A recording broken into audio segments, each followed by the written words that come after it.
Look at this baby. So gentle. So innocent. You'd think this child would grow up to become a good man. An honest man. Well, think again.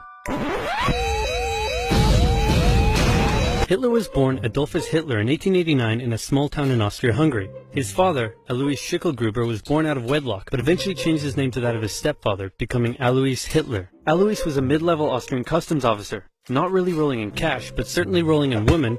He married a rich, older lady, but then immediately started having affairs, including one with a much younger house servant. A few years later, he left his sick wife to be with his mistress, but since the Catholic Church didn't allow divorce at the time, he couldn't marry her. So he waited for his old wife to die and had a child in the meantime. Then his wife died, so he married his mistress and had another child, but then his new wife got sick, so he employed his much younger cousin Clara to take care of her. Then when his new wife died, he immediately got Clara, his cousin, pregnant, and then married her. In that order, you rock star. Clara and Alois had 3 children together, who all tragically died while in infancy. So when the 4th child, Adolf, came along, Clara spoiled him rotten. The Hitlers had 2 more kids, and the family moved around a few times, meaning Adolf had to attend 5 different elementary schools. Adolf's father was strict, quick to anger, and took most of it out on the eldest son, until he had enough and ran away at the age of 14, leaving 7-year-old Adolf to do most of the chores and get berated by his father. The result was a difficult relationship with his dad, while he was super attached to his mother, who worried over him and his health excessively.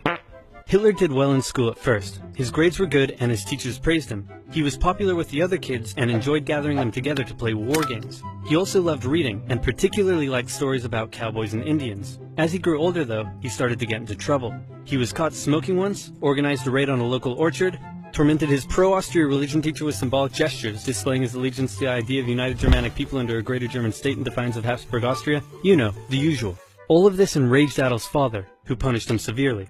The area of Austria-Hungary that Hitler lived in was once part of the German Confederation, and many of the people who lived there considered themselves to be German. Adolf tended to just go against whatever his father said, and since his father was an Austrian public official, Hitler got big into German nationalism.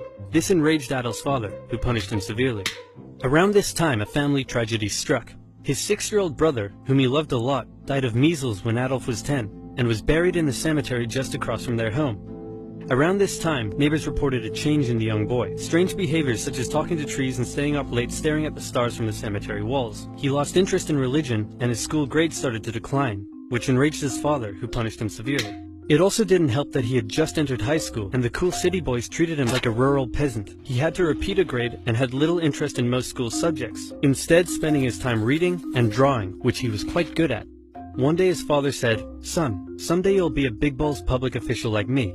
And Adolf replied, "No, father, I'm going to become an artist and soar high above the clouds with the eagles." This enraged his father, but by this time he was an old-ass man, so he just sort of let it go, and then died of a lung hemorrhage. Hitler just about passed his final semester, and celebrated in the typical way, by getting blackout drunk and wiping his ass with the certificate. However, he didn't take the overall final school exam, instead just dropping out. The now 16-year-old boy was unemployed, without much purpose in life, and for the next 3 years he stayed that way. He spent most of his time at the opera with his only friend, August Kubizek. Kubizek later wrote his memories of the young Hitler, and said he was passionately interested in many things, felt he was in many ways better than others his age, was quick to anger just like his father, and an incredible speaker once he was ranting. When he was 18, he said a very sad goodbye to his mother and went to Vienna to take the entrance exam for art school. He failed.